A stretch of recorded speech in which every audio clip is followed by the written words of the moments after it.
জল স্পর্শ করলে যে শীতল অনুভূতি হয়, তার থেকে বহুতর শীতল অনুভূতি হয় বরফকে স্পর্শ করলে। কারণ জল শীতলতার কারণে বরফে রূপ নেয়। তেমনি মানুষের জীবনে যদি ব্যবহারিক ব্যবহার শুদ্ধ হয়, আচার বিচার শুদ্ধ হয়, ভজনেও সে পরম আনন্দ পায়। বরফে হাত দিলে যেমন বেশি শীতলতা হয়, এই জন্য মানুষের জীবনে সাত্বিক শুদ্ধ লোকহিতকারী ব্যবহার যখন হবে, আচার বিচার যখন হবে, তখন ভক্তিতে ভজনে সাধু সঙ্গ সে আনন্দ প্রাপ্ত হবে।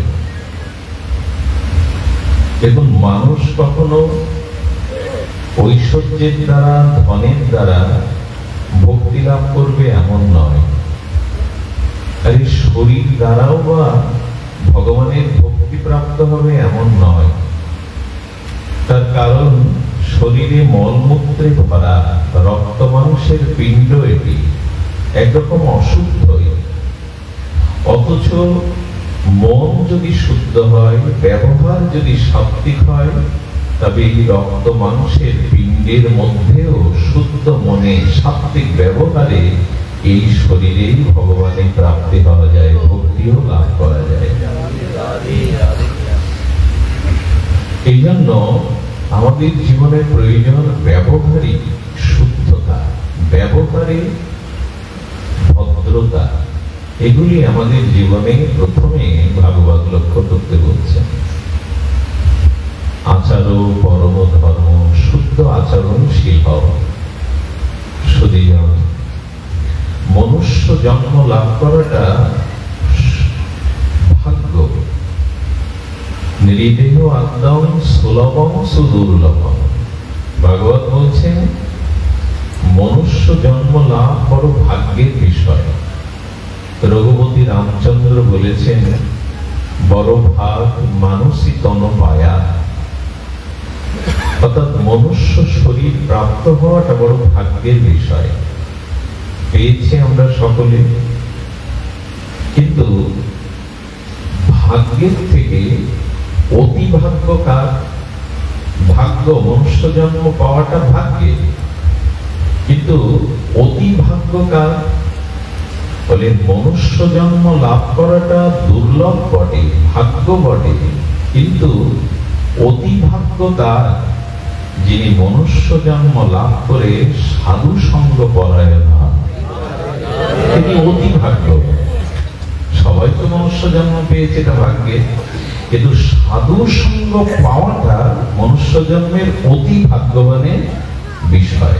সৎসঙ্গ, সৎ সমাগমে রতিমতি হওয়া, যেমন আপনাদের আজ হয়েছে। অনেকেই মনুষ্য জন্ম পেয়েছে, কিন্তু মনুষ্য জন্ম থেকে অতি ভাগ্য তার সৎসঙ্গে, সাধু সঙ্গে যার রতিমতি হয়েছে। তো ভগবান ভক্তের নিকটে যিনি যান, সাধু সঙ্গে যিনি যান, সাধু সমাগমে যান, তার অতি ভাগ্য। কিন্তু মহাভাগ্য কার? ভাগ্য অতি ভাগ্য, মহাভাগ্য কার? যিনি সাধু সঙ্গে রত হয়ে ভগবানের নাম রূপ লীলাতে যার আসক্তি আছে, রতিমতি আছে, তার মহাভাগ্য। সাধু সঙ্গ অনেকেই করছে আমরা, কিন্তু ভগবানের নাম রূপ লীলাতে এখনো আসক্তি, প্রবল রুচি আসে। যদি আসে তাহলে তার মহাভাগ্য। আচ্ছা, হরিকথাতে রুচি আসাটা মহাভাগ্য, কিন্তু পরম ভাগ্য কার? মহাভাগ্যের উপরে হলো পরম ভাগ্য কার? ভগবানের দিব্য নাম রূপ লীলা কথাতে রুচি আসতে আসতে যার ভগবান চরণে প্রেম এসেছে, তিনি পরম ভাগ্যবান, তিনি পরম ভাগ্যবান। ভাগ্যবান, অতি ভাগ্যবান, পরম ভাগ্যবান আর মহামহাভাগ্যবান গোবিন্দ চরণে, রাধারানীর চরণে যার প্রেম এসে গেছে। সমস্ত সমস্ত ভাগ্যের এই পরম সীমা। তো এই জন্য সব থেকে বড় ভাগ্য আমাদের রামচরিত মানসে তুলসীদাস বলছেন, আচ্ছা ভাগ্য সব থেকে বড় কার? রঘুপতি রামচন্দ্রের তো অনেক ভক্ত, তার মধ্যে বলছেন হনুমান পরম ভাগ্যবান। আচ্ছা পরম ভাগ্যবানের উপরে আর কি বিশেষণ দেওয়া যায়? পরম পরম মহাভাগ্যবানকে, পরমেরও পরম, সেই পরমেরও পরম মহাভাগ্যবানকে সত্যেন্দ্র মন্দির ভগবানে যার প্রেম এসেছে সে পরম অতি ভাগ্যবান, মহাভাগ্যবান। কিন্তু মহা ভাগ্যবান কে জানেন? ভগবানের প্রেম আসার পরে সেই প্রেমিক ভক্তের কাছে যখন ভগবান নিজে আসেন তখনই হলে তিনি অতি অতি মহাভাগ্যবান। অর্থাৎ ভগবানের কাছে উনি যান না, প্রেম এসে গেছে, এখন ভগবানই যার কাছে আসে। এরকম পরম পরম অতি অতি মহা অতি ভাগ্যবান হনুমান। হনুমান রামের কাছে যাননি, রামচন্দ্রই। প্রেম যদি থাকে না, আপনি তখনই অতি অতি ভাগ্যবান হবেন যখন আপনি ভগবানকে ভালোবাসেন, শুধু না ভগবানও আপনাকে ভালোবাসেন। আচ্ছা আপনি ভগবানকে প্রেম ভক্তি করেন, ভগবান আপনাকে প্রেম ভক্তি করে? তো যদি করে তাহলে তিনি ভাগ্যেরও ভাগ্য, মহা অতি অতি মহাভাগ্যবান। হনুমানকে ভগবান রঘুপতি এভাবেই ভালোবেসেছিলেন।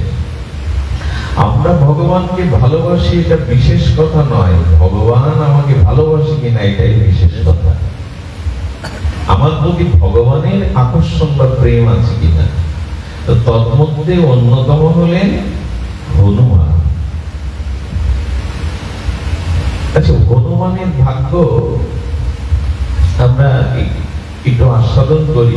দেখুন অহল্যা রঘুপতি রামচন্দ্রের রাতুল চরণের ধুলি পেয়ে কোথায় গেল?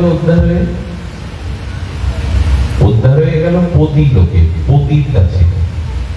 যে পতি থেকে অপরাধে চ্যুত হয়েছিলেন সেই পতির কাছে ফিরে গেল। বলে এটা ভাগ্য বটে, সতী নারী দেহ রক্ষার পরে প্রভুর কৃপা পরে পতি লোকে ফিরে গেল।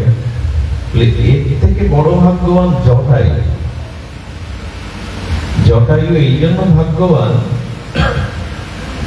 যে প্রভুর প্রেমে আর প্রভুর ভক্তিতে যে ভক্ত নিজের জীবন উৎসর্গ করে দিতে পারে তিনি পরম পরম ভক্ত। প্রভুর জন্য, প্রভুর ভক্তির জন্য, প্রেমের জন্য জটায়ু নিজের জীবন উৎসর্গ করে দিল। এই জন্য জটায়ুর ভাগ্যে কি প্রাপ্তি হলো? বৈকুণ্ঠ গতি, সাকেত গতি। রামচন্দ্র যে বৈকুণ্ঠে সাকেতে থাকেন সেই গতি হলো। এর থেকে পরম গতিকার? কেউ বৈকুণ্ঠে যাবে, কেউ সত্যলোকে যাবে। কিন্তু অহল্যার থেকে, জটায়ুর থেকে, সবার থেকে পরম ভাগ্যবান হলেন হনুমানজি। কারণ হনুমানজি বৈকুণ্ঠেও যাননি, সত্যলোকেও যাননি, গিয়েছেন একেবারে রঘুপতির চরণে, ভগবানের চরণেই নিবেদিত হয়ে আছে। এই জন্য অন্যদেরও ভাগ্য প্রভুর চরণ ধুলি পেয়ে, অহল্যার ভাগ্য জটায়ু প্রভুর কোল পেয়ে, আশ্রয় পেয়ে, ভক্তির দ্বারা জীবন উৎসর্গ করে তিনিও পরম ভাগ্যবান বা ভাগ্যবতী। কিন্তু হনুমানের ভাগ্য বলিয়ে হারিয়ে যায়। কেমন জানেন হনুমানের ভাগ্য? আচ্ছা আমাদের ভাগ্যটা ভাগ্য বটে, হনুমানের মহাভাগ্য এই জন্য এখানে এখন ভাগবত প্রবচন হচ্ছে, হরিকথা হচ্ছে। বাংলাদেশের অনেক গ্রামে, অনেক প্রান্তরেও এরকম আজকে হরিকথা হচ্ছে। আপনি এখানে এসেছেন, একই সাথে দুই জায়গায় হরিকথা শুনতে পাবেন? এ ভাগ্য আমাদের আছে যে আমি একই সাথে সব জায়গায় হরিকথা অংশগ্রহণ করতে পারবো, এমন তো নাই। এই ভাগ্যটা ছিল হনুমানের। যত্র যত্র রাম গুণগাথা হবে তত্র তত্র বহু রূপে সেখানে উপস্থিত হয়ে হরিকথা শুনবেন। বলে কেন? বলে এক জায়গায় হরিকথা শুনে আমার পিপাসা, যত্র যত্র প্রভুর সাধু সঙ্গে গুণকীর্তন হবে সেখানে সেখানে অবনত মস্তকে হনুমান হরিকথা শুনে তৃপ্ত হন। কতটা ক্ষুধা! গতকাল গিয়েছিলাম পাঠ শুনতে আজাদ, কিন্তু হনুমান যত্র যত্র রাম গুণগাথা চরিত হচ্ছে তত্র তত্র বিভিন্ন রূপে হনুমান সেখানে হরিকথায় রত। এই ভাগ্য আর কারো আছে কি? না।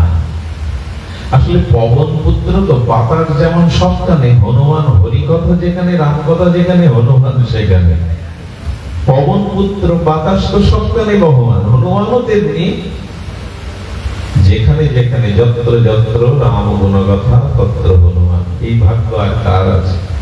একই সাথে সকল ক্ষেত্রে উনি এই লীলা রস, নাম রস, সৎসঙ্গের আনন্দময় প্রেমানন্দময় রস আস্বাদন করছেন।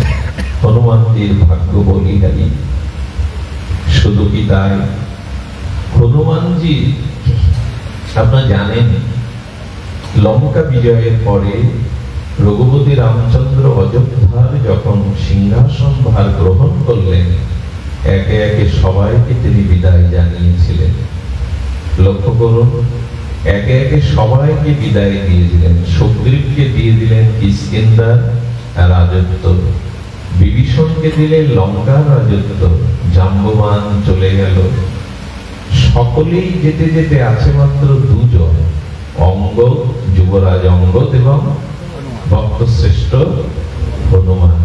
একদিন রঘুপতি রামচন্দ্র বললেন, অঙ্গদ, যুবরাজ ফিরে যাও কিষ্কিন্ধায়, যুবরাজ হয়ে তুমি রাজধর্ম পালন করো।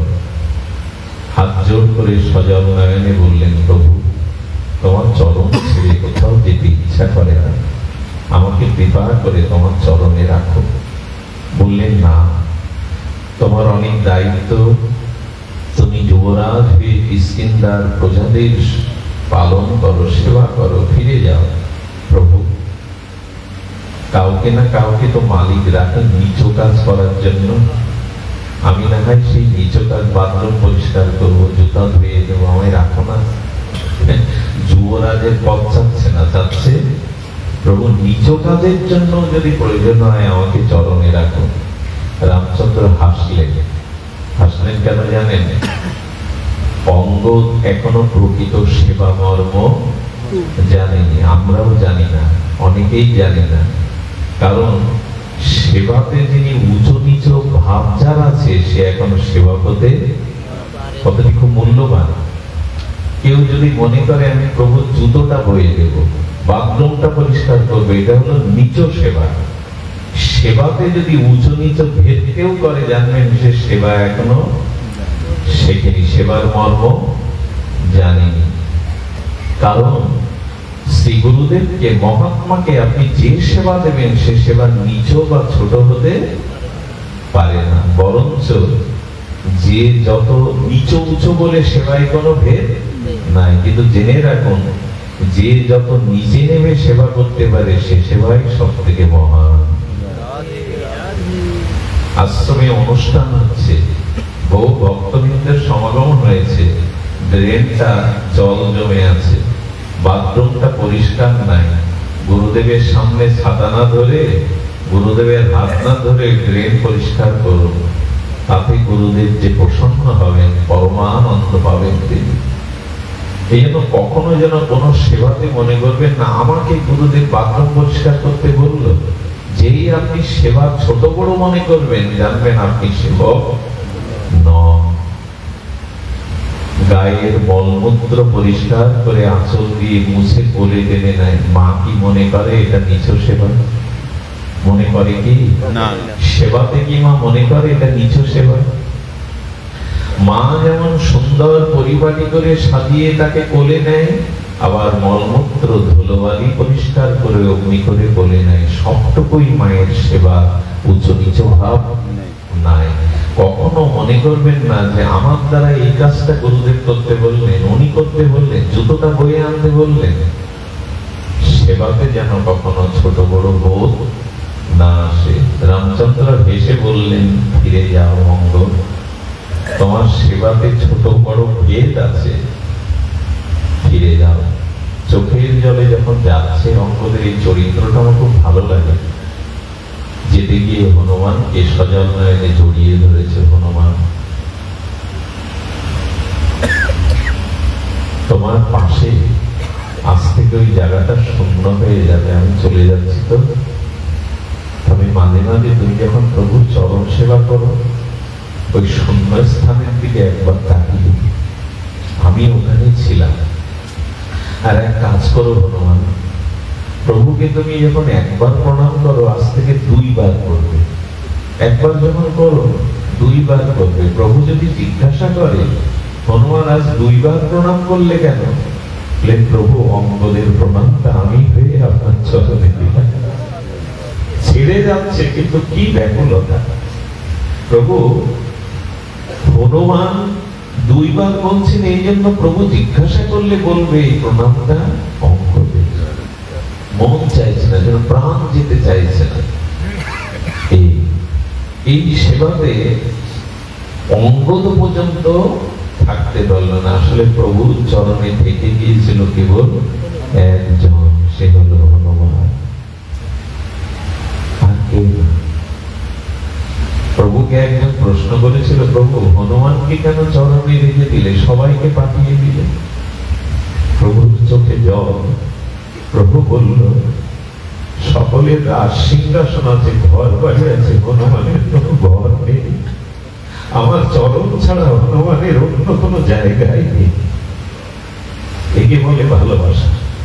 হনুমান ঘর বাঁধেনি। একদিন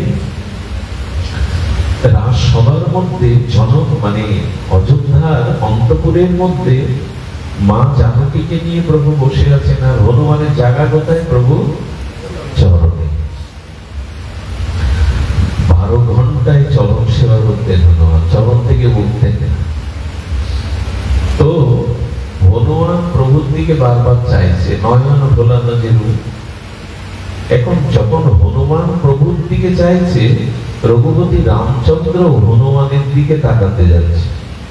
হনুমানের বদনটা দেখছে, যেন পিতা যেমন পুত্রকে দেখে, স্নেহবৎসল পুত্রকে, রামচন্দ্রের। কিন্তু যখনই 4 চোখ মিলন হতে যাবে, অর্থাৎ প্রভু দৃষ্টি দিচ্ছেন হনুমানের দিকে, হনুমানও যখন প্রভুর দিকে তাকাতে যাবে, প্রভু মুখ ফিরিয়ে নিয়ে সীতামার দিকে তাকাচ্ছে। সারাটা দিন সীতামা লক্ষ্য করেছে, হনুমান যখন প্রভুর দিকে তাকাতে যাচ্ছে, তখন প্রভু হনুমানের দিকে যে তাকিয়েছিল, সঙ্গে সঙ্গে সীতামার দিকে তাকাচ্ছে। সীতামা এটা লক্ষ্য করেছে। স্বয়ং মন্দিরে এলেন, প্রভুকে সেবা শুশ্রূষা করে বললেন, প্রভু একটা জিজ্ঞাসা